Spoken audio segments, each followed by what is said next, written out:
네, 안녕하십니까. 뒤에 잘 들리시죠?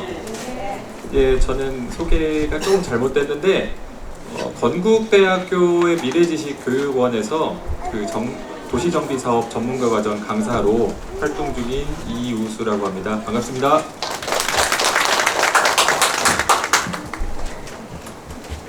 네, 먼저 오늘 이렇게 일요일에 쉬는 날이신데도 다들 많이 참석을 해주셔가지고 굉장히 관심도가 높으신 사업지인 것 같아요.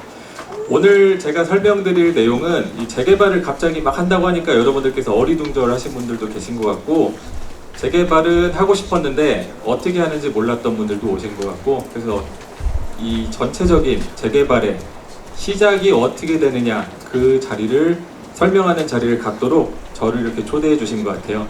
그래서 오늘 최대한 쉽게 제가 설명을 한번 해볼 테니까 여러분들께서 오늘 이 자리에 설명을 들으시고 재개발을 하는 게 좋겠다 하시면 이제 우리 나가시는 길에 동의서를 내셔도 되고, 천천히 생각해 보시고 사무실에 동의서를 내려오셔도 되고요. 이제 여러분들께서 결정하실 일이니까요. 제 설명을 한번 시작해 보도록 하겠습니다. 먼저 제목부터 보시면 정비계획 위반 요청을 위한 토지 등 소유자 설명회.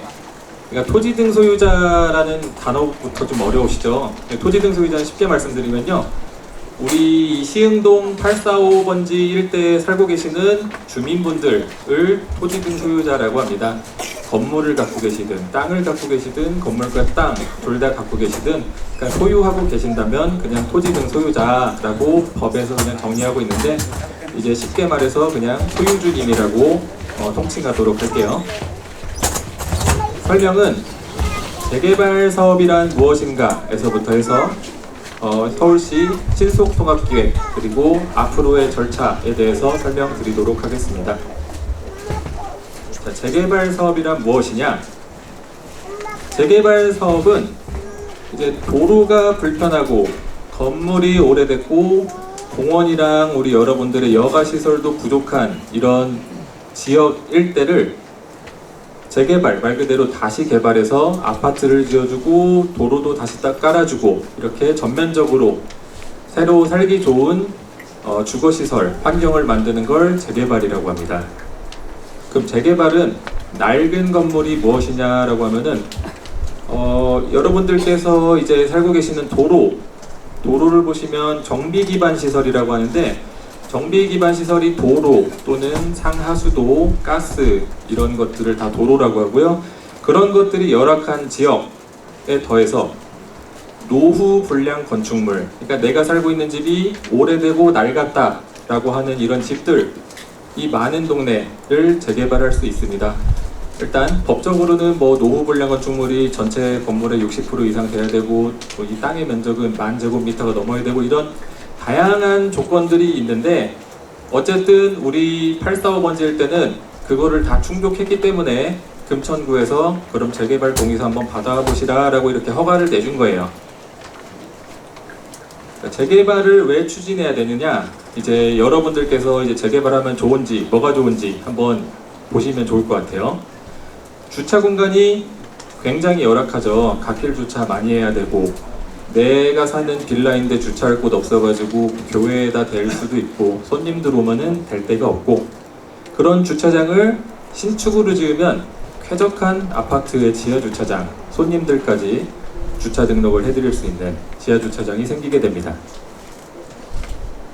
자, 그리고 이제 생활이 옛날에 우리가 소위 말하는 쌍팔년도 시대가 아니라 이제 우리나라도 어느 정도 선진국 시대에 접어들어서 생활 여건이 많이 좋아져야 되는데, 그러려면은 이런 공원 같은 것들이 단지에 많이 있고 산책로도 잘 조성이 돼 있어야 되고 헬스장도 있었으면 좋겠고 하는데, 이런 것들이 대체로 열악해요. 그럼 신축으로 재개발하면은 이런 명품 조경 공간과 커뮤니티 시설들을 여러분들께서 관리비 몇 천 원만 내고 누릴 수가 있습니다. 그리고 생활 여건과는 별개로 위급 상황이 발생했을 때 소방차, 구급차가 들어와야 되는데, 아까 말씀드렸다시피 도로가 좁으니까 이런 소방차 같은 차들이 들어오기가 쉽지 않아요. 법적으로는 뭐 소방차가 그냥 불법 주차되어 있는 차를 밀고 들어와도 된다고는 하는데 실제로 그러기가 현실적으로 어렵죠. 근데 재개발을 해서 새로 아파트를 지으면 단지 안에 조경도로까지 이런 위급 차량들이 다 들어와서 이런 긴급 사태에 대비할 수 있는 좋은 여건이 됩니다. 밤이 되면은 무섭죠. 왜 제가 이걸 아냐면은 저희 본가도, 저희 아버지가 사는 저희 본가도 경기도 안산에 재개발을 해야 되는 동네에 실제로 살고 계세요. 어제도 갔다 왔는데 밤이 되면 이렇습니다. 제가 저희 동네에서 실제로 찍은 사진입니다. 좀 뭐 아무리 조명을 설치하고 뭐 이렇게 SOS 벨을 설치하고 이래도 도로 자체가 으슥하고 무서운 거는 사실 재개발할 만한 구역에서는 너무나 당연한 일이에요. 근데 재개발을 하게 되면은 일단 이 가로등 시스템이나 비상벨 시스템, CCTV 설치 같은 것들이 너무 잘 닦여 있고 일단 도로 자체가 커요. 사람이 많이 다니게 됩니다.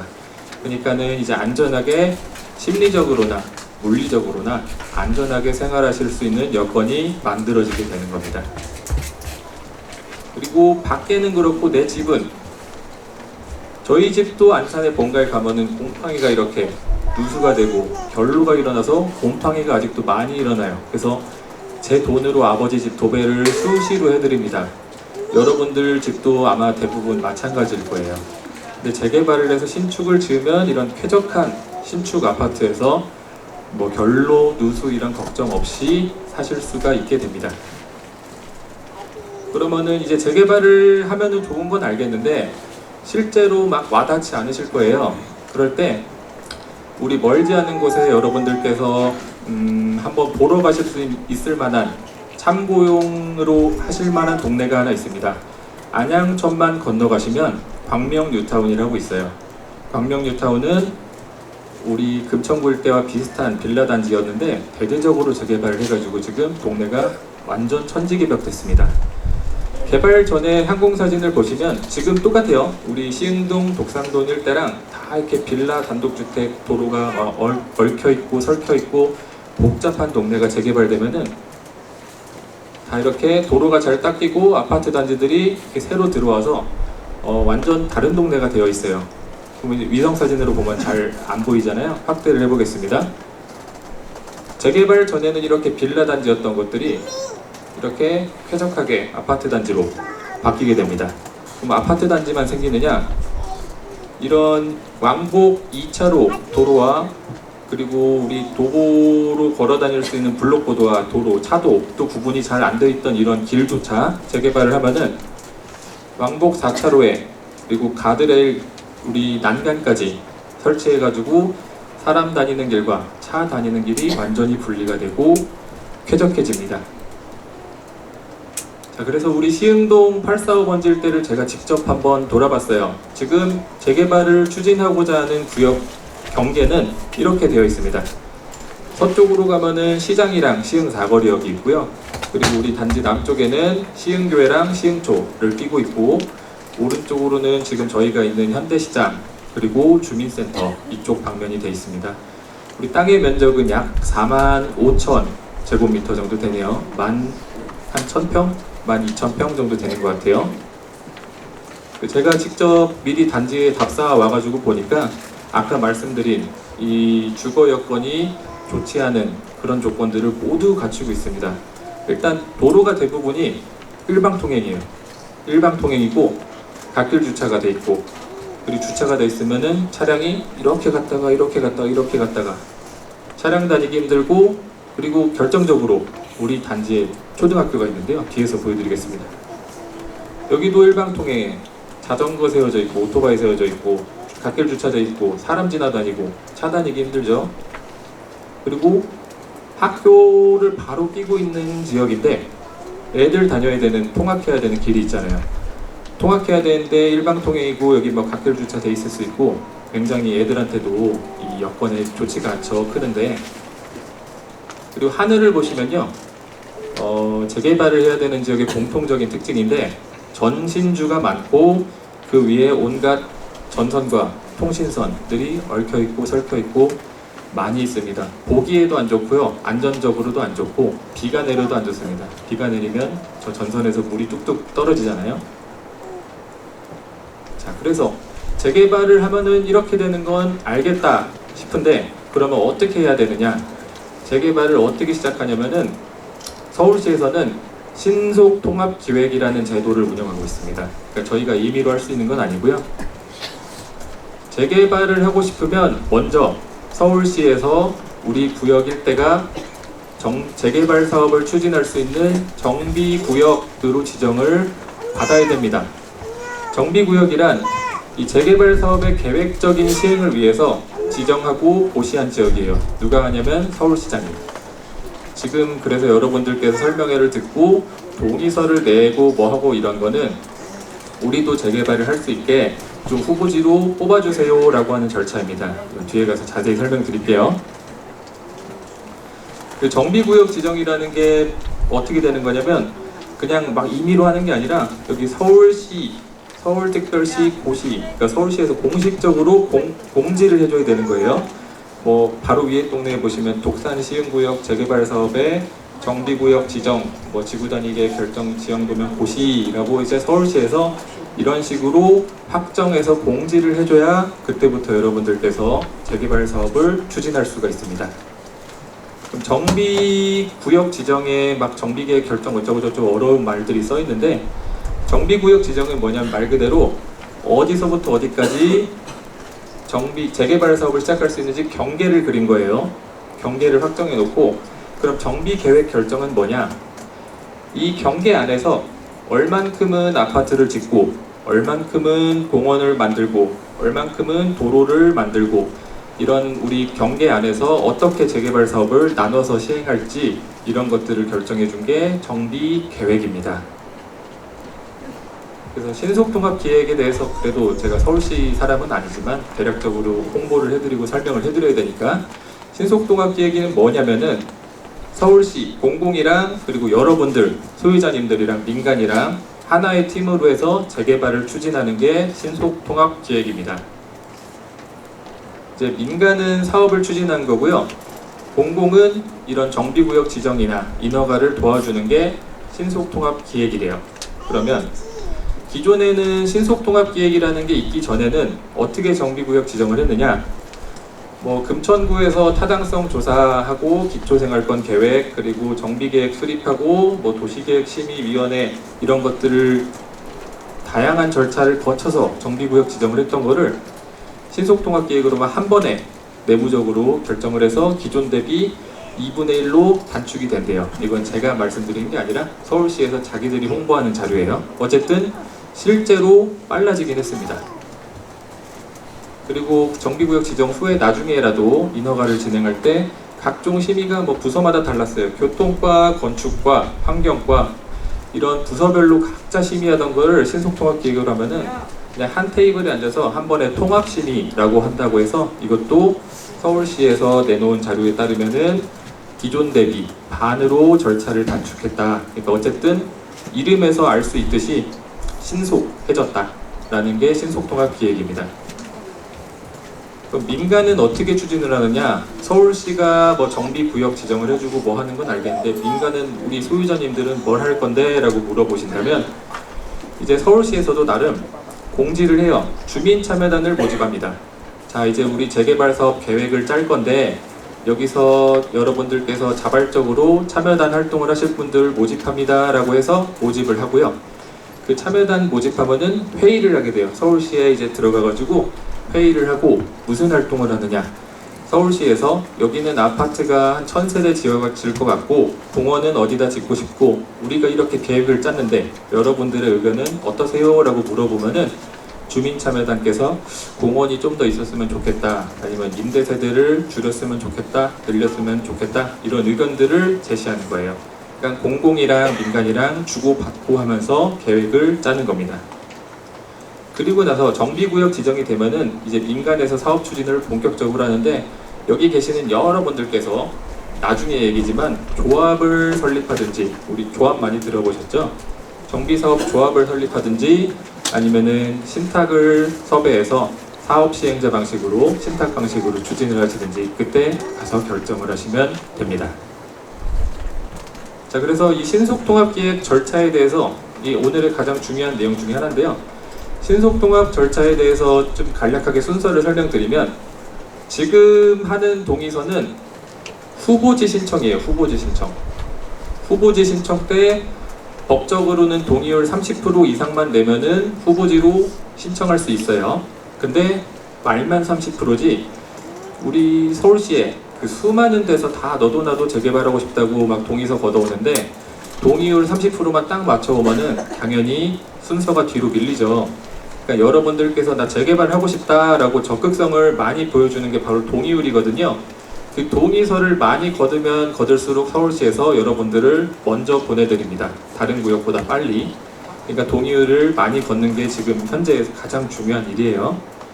자, 이제 후보지 신청하면은 서울시에서 오케이 재개발하세요 하겠습니다 라고 이제 후보지로 선정해줘요.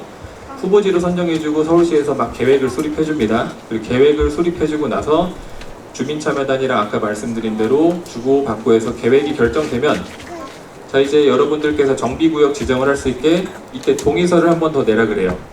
동의서 50% 이상. 이때는 많이 받을 필요도 없습니다. 이때는 그냥 어차피 여러분들이 후보지로 돼 있기 때문에 법에서 정한 50% 이상만 내시면 되고, 그리고 정비구역 지정이 되면은 한 번 더 동의를 해야 돼요. 조합을 설립할지 신탁으로 갈지 75% 이상 동의를 하셔야 그때부터 여러분들이 재개발을 추진할 수 있습니다. 쉽게 말씀드리면 재개발을 시작하려면 지금부터 동의를 총 3번 하셔야 돼요. 3번 해야 되는 절차 중에 지금 첫 단계에 있다고 보시면 돼요. 첫 단계에 있다. 여러분들께 잘 알고 계시고, 앞으로 우리가 추진이 돼도 맨날 뭐 동의서 내라, 또 동의서 내냐, 또 내야 되냐 이러지 마시고, 앞으로 최소 3번은 내야 되니까 잘 알고 계시고, 동의를 재개발을 하고 싶으시면은 동의서를 내시면 되고, 싫으시면은 안 내시면 되고, 이건 이제 여러분들께서 스스로 결정하실 일입니다. 그러면은 동의서를 내셔도 되고 안 내셔도 되고 라고 말씀드렸는데, 금천구의 현재 재개발 사업 추진 현황을 알려드릴게요. 먼저 우리 시흥동 일대가 요 맨 밑에 빨간색이에요. 맨 밑에 빨간색인데 요 일다란 길이 시흥대로예요. 시흥대로. 위에서부터 보면은 독산 3동, 뭐 4동, 그리고 독산 2동, 그리고 독산 1구역, 2구역, 독산 시흥구역, 시흥 1구역, 그리고 맨 밑에 우리 시흥동 845번지 일대. 그러니까 재개발을 금천구에서 여러분들만 지금 이렇게 하는 게 아니라 여러분들이 막내예요. 막내. 맨 뒤에서 출발했습니다. 이미 앞에는 다 재개발하러 가고 있어요. 그래서 보시면 여기 노란색으로 색칠한 구역들은 정비구역 지정이 이미 완료가 돼가지고 시공사를 뽐니 많이 그러고 있는 단계예요. 아마 감이 잘 안 오실 건데, 여기 독산 1구역이랑 독산 2구역은 이렇게 얼마 전에 정비구역 지정이 돼서 조합 설립이랑 신탁사 지정 동의서를 각각 덮고 있습니다. 그리고 그 아래 독산 시흥구역은 이미 사업 시행자가 신탁사로 결정이 돼가지고 이제 시공사법을 준비를 하고 있고요. 그리고 그 밑에 시흥 1구역, 지금 우리가 있는 이 주민센터 바로 밑에 동네죠. 시흥 1구역은 서울시 공공지원 받아서 조합 설립하고 있는데, 조감도도 이렇게 나와 있죠. 조만간 조합 설립이 될 것 같아요. 동의서를 거의 다 걷었다고 하더라고요. 그래서 우리가 시흥동 845가 맨 밑에 있는데 주변들이 이미 다 가고 있는데, 이제 여러분들께서 그러면 생각을 해보셔야 돼요. 계속 이대로 사시면 옆에는 다 재개발돼서 아파트에 살고 있을 때 나는 이 불편한 동네에 재개발 안 된 동네에 살면서 생활이 불편한 것도 있지만 앞으로 현재 내 자산의 가치도 격차가 벌어질 것이고, 그리고 내가 물려줄, 후손들에게 물려줄 자산의 가치도 점점 벌어지게 됩니다. 그럼 시흥동 845를 우리도 재개발하면 어떻게 되느냐라고 저희가 한번 분석을 해봤어요. 임의로 분석한 겁니다. 이거는 서울시에서 나중에 짜줄 거기 때문에 참고만 하세요. 자, 여기가 시흥초등학교고 우리 구역이 이렇게 돼가지고 아파트가 11개 동이 들어갈 거고 총 1470세대 정도의 신축 아파트가 지어질 것 같아요. 지금 계획으로는 그렇고, 근데 주의! 이 검토하는 단순 참고용으로서 본 설계안은 서울시에서 나중에 짜주니까 이거보다 더 좋아질 수도 있고 조금 안 좋아질 수도 있지만 어쨌든 1500세대 가까이 새로 지어질 수 있다라고 보시면 돼요. 그러면은 평면으로 봤을 때 감이 안 오죠. 조감도로 3D로 그리면 시흥초등학교랑 시흥교회예요. 이 시흥초랑 시흥교회를 둘러싸고 이렇게 아파트가 35층 가까이 올라가게 됩니다. 11개 동의 아파트가. 지하는 3개 층을 파서 지하 주차장도 넉넉하게 지을 수 있고요. 새로 지으면 아파트들이 이렇게 되죠. 각종 커뮤니티들이 화려하고 참고용 이미지예요. 그리고 층수가 높으니까 위에다가 스카이 커뮤니티 짓고 연도형 상가 짓고 명품 조경 공간. 사실 저도 신축 아파트에 살고 있는데 조경 공간이 제일 마음에 들어요. 여러분들께서 아침에 일어나서 산책하고 운동하고 이러는 게 삶의 질이 좀 완전히 달라지긴 합니다. 제가 지금 신축에 입주하기 전에 40년 된 복도식 아파트에 살다가 왔는데 삶의 질이 완전히 달라져요. 자, 그래서 재개발 이렇게 하면 되고 알겠고 신속통합계획이 이런 건지 알겠는데 그럼 앞으로 뭘 해야 되느냐? 우리 구역도 이제 재개발 뭔지 알았으니까 재개발을 추진하고 싶다라고 하면은 동의서를 일단 내주시면 돼요. 동의서를 내주시면 되는데 아무데나 내시면 안 되고 우리 금천구청 홈페이지에 금천구청장이 도장을 찍어서 허가한 동의서가 있습니다. 그 동의서는 이제 여러분들께 찾아가는 홍보요원들이 제시하기도 하고 이따가 나가실 때 저 데스크에서 받으실 수 있어요. 그 동의서를 내셔야 되고요. 내 집이 나랑 우리 배우자랑 같이 공동 소유를 하고 있다 하는 경우에는 괜찮습니다. 둘이서 알아서 대표 소유자를 정하시면 돼요. 이 별도의 양식이 있거든요. 대표 소유자 선임 동의서라고 그 동의서 안에 보시면 대표를 정하는 양식도 있어요.